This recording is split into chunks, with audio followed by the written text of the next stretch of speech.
is Congresswoman Ocasio-Cortez.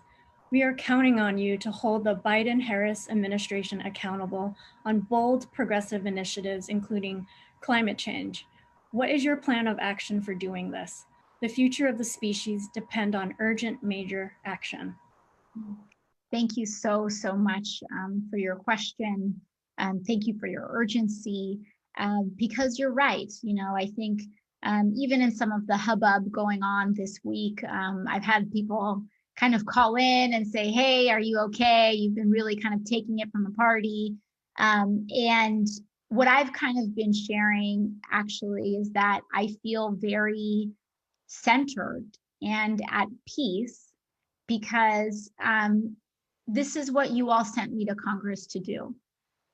You all sent me to Congress not to just beat up on Republicans all day, as fun as that can be, but you all sent me to Congress to hold all our institutions accountable and to hold a lot of the brokenness of Washington to account. And that includes the Democratic Party.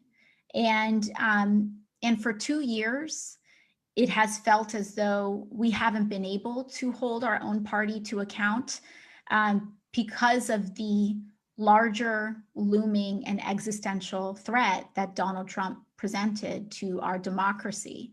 And now we are starting to shift. We have had our election, and I don't know who expected me to stop working and stop holding people accountable just because Democrats are in charge, but they were sorely mistaken. And so to your question, how do we hold any administration, including this upcoming administration, accountable to climate change, and what is our plan? As many of you know, I am an inside-outside organizer. And perhaps that is why sometimes some folks in the Democratic caucus get a little upset at the bullhorn that we've developed.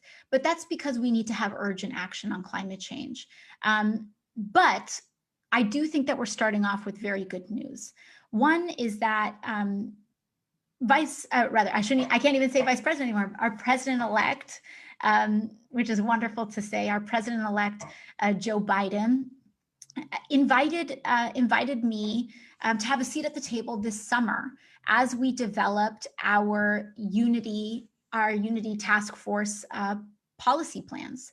And right there in the task force, both the president's team and our team agreed to a plan. Was it entirely his plan to begin with? No. Was it entirely my plan to begin with? Also no. But what we were able to do was expand President-elect Biden's climate plan by orders of magnitude. And we really made it drastically better and on a scale where we are actually starting to do something to stem the impacts of climate change.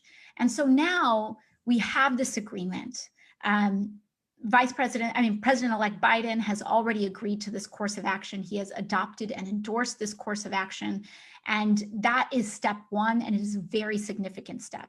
It means that we now have agreement on numbers, on scale, on carbon drawdown goals, on plenty of other goals as well, including environmental justice goals. And now the task that we have is to hold them accountable to this agreement and make sure that President-elect Biden keeps his word. And in terms of how I plan to do that, as some may or may not have seen, I have been vocal about the transition into this administration. And we have to make sure that we push for and encourage and really, cheer on and campaign for a cabinet that will allow Joe Biden to keep his word with these policies that we have all agreed on, particularly the ones on climate. And so we are very much encouraging those picks. We are not kind of allowing this to just be a quiet, closed door process, but we are advancing our preferences and making our requests known. And it is extraordinarily important that we do so. This has usually been the period of time where Wall Street and lobbyists kind of flood the gates and try to come in and bat down the door. And we cannot allow that to happen again. You know, in my assessment, I think that's a big part of what happened in 2008. And it set up for the disappointing Wall Street bailouts that could have been structured better towards working people. And so I would say that if you want to help in that process, then one way that you can help is by also using your voice. You know, it matters. And such a core part of what we have done and what we have said has been about reassuring you all how important your voice actually is. And sometimes I think your voice is just as important as mine, because for you to speak as an everyday citizen of this country, you have nothing to kind of gain.